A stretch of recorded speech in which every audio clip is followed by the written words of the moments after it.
Blood clotting होने से कई भयंकर स्थितियां पैदा हो जाती हैं और आजकल कोरोना से ठीक हुए लोगों में दवाइयों के प्रभाव से ये समस्या बहुत ज़्यादा देखी जा रही है। ब्लड क्लॉटिंग की स्थिति में हमारे रक्त में, फेफड़ों में और हृदय में रक्त का परिवहन रुक जाता है, यानी कि हमारे शरीर में प्रॉपर ब्लड का फ्लो नहीं हो पाता है। इससे कई भयंकर स्थितियां पैदा हो सकती हैं।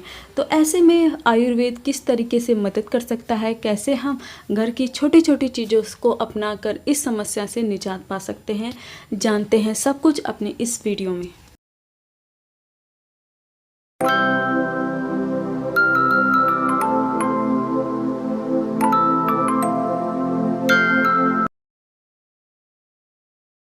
नॉर्मल कंडीशन में वैसे तो ब्लड हमेशा अपनी लिक्विड फॉर्म में ही रहता है, लेकिन ब्लड क्लॉटिंग की स्थिति में ये जेल फॉर्म में या फिर अर्धठोस स्थिति में बदल जाता है। इसी को ब्लड क्लॉटिंग यानी कि खून का थक्का जमना कहते हैं। खून का थक्का जमना वैसे तो हमारे शरीर के लिए बहुत अच्छा होता है। ये हमें किसी भी प्रकार की चोट लगने पर, कटने पर या घाव होने पर ब्लीडिंग होने से बचाता है। नॉर्मल अवस्था में तो खून हमेशा ही अपनी तरल फॉर्म में रहता है, लेकिन कई बार किसी बीमारी की वजह से या किसी प्रकार की दवाइयों के दुष्प्रभाव के कारण हमारे शरीर के अंदर नसों में या ब्लड वेसल्स में ये खून जो है अपने आप ही थक्के के रूप में कन्वर्ट होने लगता है, यानी कि क्लॉट्स के रूप में जमने लगता है। और एक बार क्लॉट्स बनने के बाद ये अपने आप या नेचुरल तरीके से खून में परिवर्तित नहीं होता। इस वजह से हमें कई प्रकार की गंभीर स्थितियों से गुजरना पड़ सकता है। ये खून का थक्का आपको कहीं पर भी शरीर में हो सकता है, जैसे पैरों में हो सकता है, ब्रेन में हो सकता है, हार्ट में हो सकता है, लंग्स में हो सकता है। और जहाँ पर भी ये ब्लड क्लॉट्स बनेगा वहाँ पर प्रॉपर तरीके से ब्लड का फ्लो नहीं हो पाएगा और वो अंग अपना काम ठीक से नहीं कर पाएगा। इसीलिए रक्त के प्रवाह को बेहतर बनाने के लिए कई सारी दवाइयों का उपयोग ब्लड थिनर्स के रूप में किया जाता है।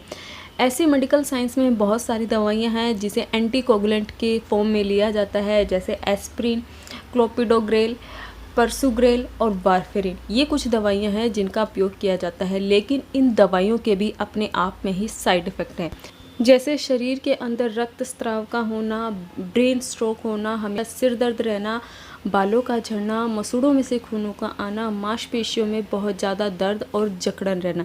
तो ये कुछ प्रभाव आपको दवाइयों से हो सकते हैं। इनके अलावा और भी कई सारे हमको साइड इफ़ेक्ट देखने को मिल सकते हैं, जैसे थोड़ी सी चोट लगने पर ही बहुत ज़्यादा खून का बहना। तो इन दवाइयों के दुष्प्रभाव से बचने के लिए हमारे आयुर्वेद में ऐसी बहुत सारी छोटी छोटी चीज़ें हैं जो हमें इजीली घर पर मिल जाती हैं, जो नेचुरल ब्लड थिनर का काम करती हैं। इनका कोई भी साइड इफ़ेक्ट आपके ऊपर नहीं होता, बल्कि ये आपकी रोग प्रतिरोधक क्षमता को और बढ़ा देती हैं। तो आइए जानते हैं आयुर्वेद में ऐसी कौन कौन सी चीज़ें हैं जिन्हें हम डेली रूटीन में शामिल कर सकते हैं, जो कि ब्लड थिनर का काम करती हैं।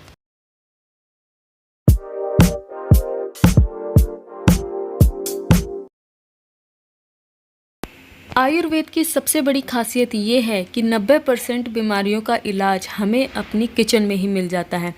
बस ज़रूरत है हमें उन्हें समझदारी से इस्तेमाल करने की। तो बहुत ही अच्छे ब्लड थिनर के रूप में जो चीज़ें काम करती हैं उनमें सबसे पहली चीज़ है हल्दी, यानी कि टर्मरिक। टर्मरिक में करक्यूमिन नाम का एक तत्व पाया जाता है जो कि एंटीकोगुलेंट की तरह काम करता है। हल्दी की खासियत ये है कि ये एंटीकोगुलेंट की तरह भी काम करती है और ब्लड को जमाने का काम भी करती है। यानी अगर आपके शरीर में खून का थक्का जमा हुआ है, क्लॉट है, तो उसको पिघलाने का भी काम करेगी। और अगर आपको चोट लग रही है, बहुत ज़्यादा ब्लीडिंग हो रही है, तो उसको रोकने का भी काम करती है। तो ये बहुत ही अमेजिंग चीज़ है। आप इसका इस्तेमाल दूध में कर सकते हैं।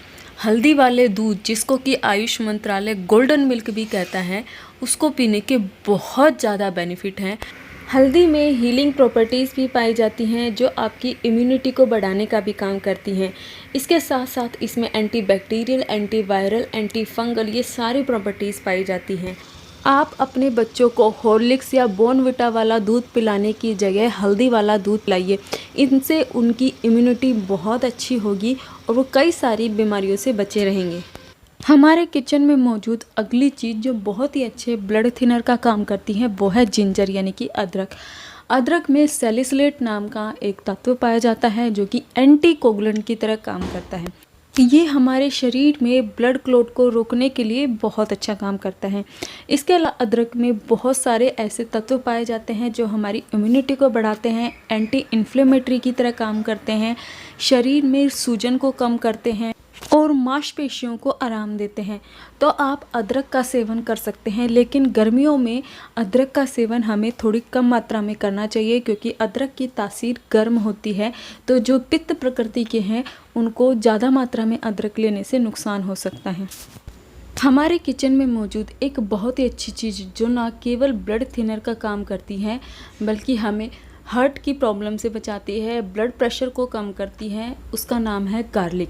जी हाँ, लहसुन में एंटी इन्फ्लेमेटरी प्रॉपर्टीज़ पाई जाती हैं जो हमारे शरीर में कई सारी प्रॉब्लम को ठीक करती हैं। ये बहुत ही अच्छे ब्लड थिनर के साथ साथ हमारे हार्ट के लिए भी बहुत अच्छी मानी जाती है। ये शरीर में इन्फ्लेमेशन को कम करती हैं, ये हमारी इम्यूनिटी को बढ़ाता है और वेट लॉस के लिए भी काफ़ी अच्छा माना जाता है। तो आप हर रोज़ इसका सेवन कर सकते हैं, लेकिन इसका सेवन करते समय आपको कुछ बातों का ध्यान जरूर रखना है। लहसुन गर्म नेचर का होता है, इसलिए जो व्यक्ति पित्त प्रकृति के लिए हैं उनके लिए ये नुकसानदायक भी हो सकता है। तो आपको क्या करना है, केवल लहसुन की 2 कलियों को लेना है और हर रोज़ पानी में भिगो देना है और सुबह उठकर इसे खा लेना है। आपको 2 कलियों से ज़्यादा नहीं खाना। वैसे भी आजकल गर्मी का मौसम है, तो जो आप इसे अगर ज़्यादा मात्रा में लेते हैं तो आपको बहुत सारी पित्त से रिलेटेड प्रॉब्लम हो सकती हैं, जैसे ब्लीडिंग होना, स्किन रैशेस होना, खुजली होना, ये सारी प्रॉब्लम हो सकती हैं।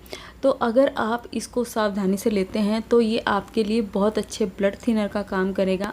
इसके साथ साथ ये आपको कई तरीके की बीमारियों से, जैसे हाई ब्लड प्रेशर की प्रॉब्लम्स में भी काफ़ी अच्छा होता है। आपके हार्ट को ये अच्छा रखेगा, आपके शरीर में इन्फ्लेमेशन को कम करेगा, फ्री रेडिकल्स को ये ख़त्म करेगा। तो ये कई तरीके से आपके लिए फ़ायदेमंद हो सकता है। अगली 2 चीज़ें जो बहुत ही अच्छे ब्लड थिनर की तरह काम करती हैं वो है लौकी का जूस और अर्जुन की छाल।